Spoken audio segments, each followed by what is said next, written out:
नमस्कार दोस्तों, स्वागत है आपका डे थिंक्स बाय 2.0 चैनल पे।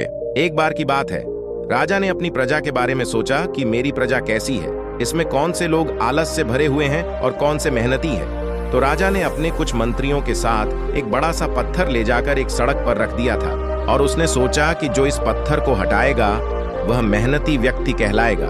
उसने पत्थर के नीचे कुछ सोने की मोहर रखवा दी। इन सोने की मोहरों से कोई भी व्यक्ति एक धनी व्यक्ति में परिवर्तित हो सकता है। इसी तरह कई दिन बीत गए पर पत्थर नहीं हिला, क्योंकि लोग वहां से आते और जाते परंतु कोई भी उस पत्थर की तरफ देखकर उसे हिलाने का प्रयास नहीं करता। हालांकि लोगों को बहुत दिक्कत हो रही थी उस पत्थर से, क्यों कि बीच सड़क में आने से, परंतु लोग अपने काम से काम रखते हैं और किसी ने भी उसे हटाने का प्रयास नहीं किया, क्योंकि इसमें मेहनत लगती है। एक दिन एक गरीब किसान अपने धान की बोरी लेकर वहां पहुंचा। उसने देखा कि सड़क पर पत्थर पड़ा हुआ है।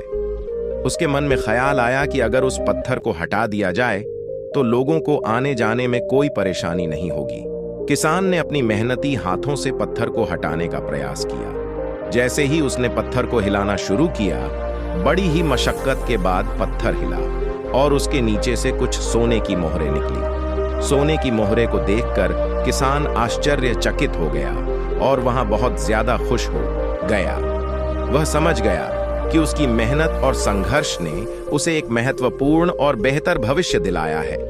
उसके तुरंत बाद किसान अपने राजा के पास जाता है और उसे पूरी कहानी के बारे में बताता है। तो राजा कहता है कि यह सोने की मोहरें तुम्हारी ही है, क्योंकि यह तुम्हारी मेहनत का फल है।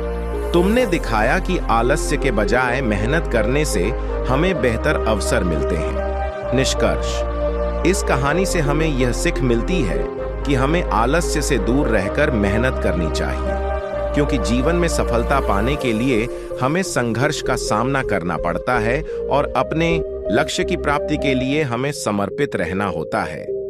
आलस्य से कुछ नहीं मिलेगा। यह कहानी हमें यह बताती है कि हमें हमेशा मेहनती और सक्रिय रहना चाहिए, क्योंकि सिर्फ सोचने से कुछ नहीं मिलता, करने से ही सफलता हासिल होती है। ऐसे ही मोटिवेशनल वीडियोस को देखने के लिए चैनल को सब्सक्राइब करें।